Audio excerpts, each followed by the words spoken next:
Bonjour à toutes, bonjour à tous, merci de nous suivre sur Ecclesia TV. Voici les titres de cette édition. La paroisse cathédrale Saint-Augustin de Yamoussoukro a clôturé samedi 28 août les festivités marquant le 60e anniversaire de son érection. La messe solennelle était pour le clergé et les fidèles de rendre grâce à Dieu et de mettre à l'honneur leur saint patron célébré dans la ferveur. Les détails dans un instant. Et puis la France fait don de 10 millions de doses de vaccins AstraZeneca et Pfizer contre la Covid-19 à l'Afrique via l'Union africaine.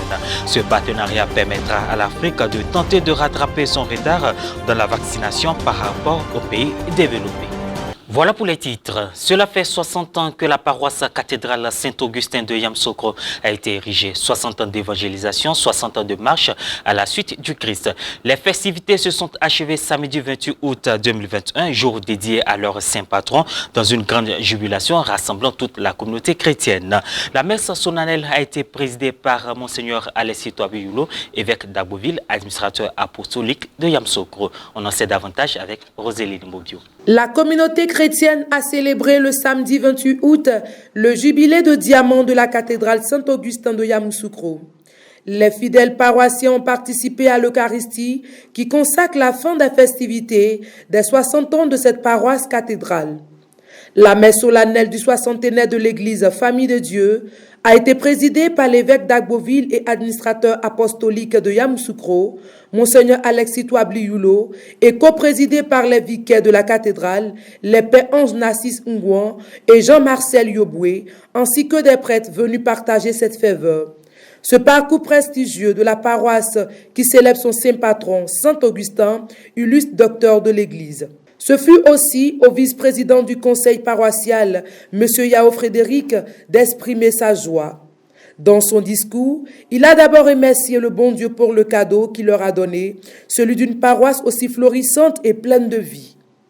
Chers paroissiens, nos parents, nos catéchistes, malgré toutes les persécutions, ont accueilli les missionnaires et contribué à l'annonce de la bonne nouvelle que par Saint-Augustin, ce jaillissement de la miséricorde divine nous fasse plier genoux devant Jésus Eucharistie au fait de notre Église paroissiale, un véritable lieu de communion fraternelle.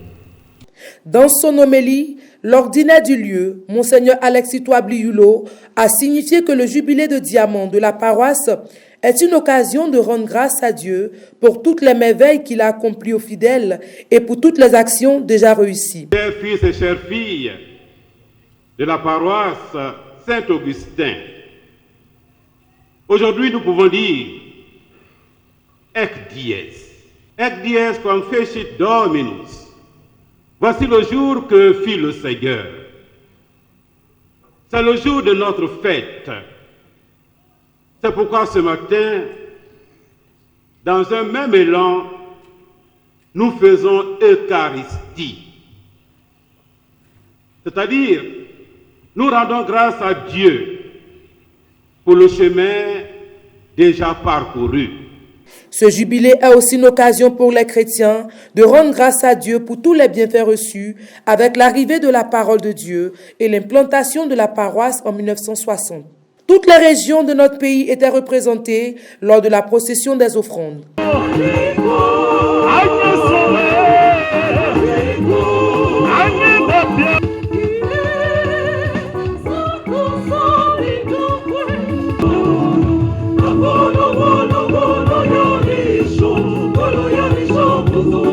Un cheminement aussi long comme celui-ci a été ponctué de plusieurs étapes, symbolisé pendant cette célébration eucharistique par 6 sièges portés par des fidèles qui constituent la vraie force de l'Église.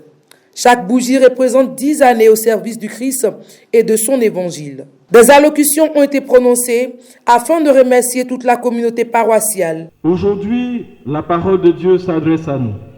Nous sommes les nouveaux missionnaires, envoyés vers les autres, comme le pape François aime le dire. L'évangélisation doit toucher toutes les périphéries du monde.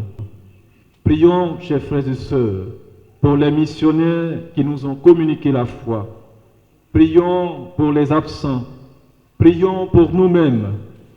Prions pour les religieux, religieuses, prêtres que la paroisse Saint-Augustin nous a donnés. Les fidèles heureux de célébrer leurs 60 ans et de rendre hommage à leur saint patron. L'une des plus emblématiques paroisses catholiques de Yamoussoukro, Saint-Augustin, fête ses 60 ans d'existence. Ces noces de diamants se sont déroulées en présence des cadres de la région. Ce jour si important pour chaque fidèle était aussi l'occasion de célébrer leur saint patron, en l'occurrence Saint-Augustin. Les chrétiens ont été invités à être toujours dans la charité en se référant à l'amour du Christ. Un jubilé de joie, de réconciliation, d'amour et de développement de l'église paroissiale. À cet effet, un projet de construction d'une salle polyvalente a été présenté.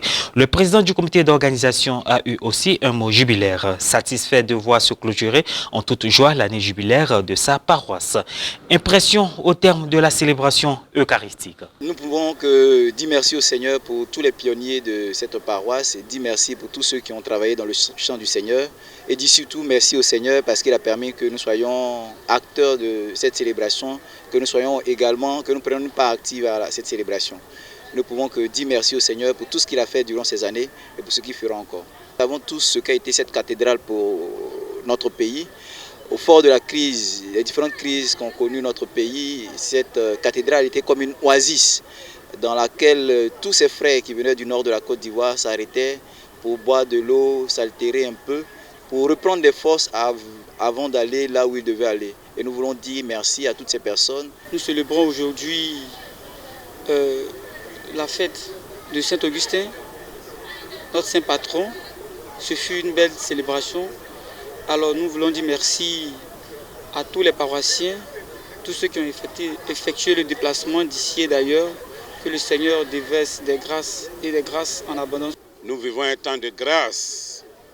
Nous célébrons les grâces accordées par le Seigneur à son église locale ici depuis 60 ans de marche, 60 ans de grâce, 60 ans de bénédiction, 60 ans d'éclosion de l'évangile, 60 ans de croissance de l'église. On ne peut que être dans la joie et dire merci à Dieu. Vous voyez, il y a les machines pour peser le cacao, il y a des machines pour peser le café, il y a des machines pour peser le caoutchouc, mais il n'y a pas de machine pour peser la joie. S'il y avait une machine pour peser la joie, je crois que notre joie ce matin pèserait des tonnes et des tonnes, des tonnes et des tonnes. Tellement nous sommes heureux. Nous disons merci à Dieu pour l'étape qui s'achève et merci pour la nouvelle étape qui s'ouvre. Et pour la nouvelle étape, comme pour l'ancienne, nous nous remettons tout entier entre ses mains. Car c'est lui, Dieu, qui conduit son Église. Nous ne sommes que des instruments insignifiants entre les mains du bon Dieu. Santé pour mettre fin à cette édition. La France va fournir 10 millions de doses de vaccins contre la Covid-19 aux pays membres de l'Union africaine sur les 3 prochains mois pour accélérer la couverture vaccinale à l'échelle mondiale, a annoncé lundi 30 août l'Élysée. Les précisions de Morel Petit. Au cours des 3 prochains mois, un partenariat entre Paris et l'Union africaine va permettre la distribution de nouvelles doses AstraZeneca et Pfizer. Ce partenariat prévoit que 10 millions de doses seront allouées et distribuées dans le cadre du Fonds africain pour l'acquisition des vaccins AVAT et du mécanisme pour un accès mondial aux vaccins COVAX, 2 initiatives destinées à permettre à l'Afrique de tenter de rattraper son retard dans la vaccination par rapport aux pays développés. La pandémie ne pourra être surmontée qu'à travers une intense coopération entre les acteurs multilatéraux, régionaux et nationaux, déclare le président français Emmanuel Macron, cité dans un communiqué. Pour sa part, le président sud-africain Cyril Ramaphosa a qualifié le don français de geste fort et bienvenu de solidarité humaine et de coopération politique à un moment où le monde en a le plus besoin. Et voilà, c'est l'essentiel à retenir de cette session d'information. Merci de l'avoir suivi. Merci de rester sur Ecclesia TV.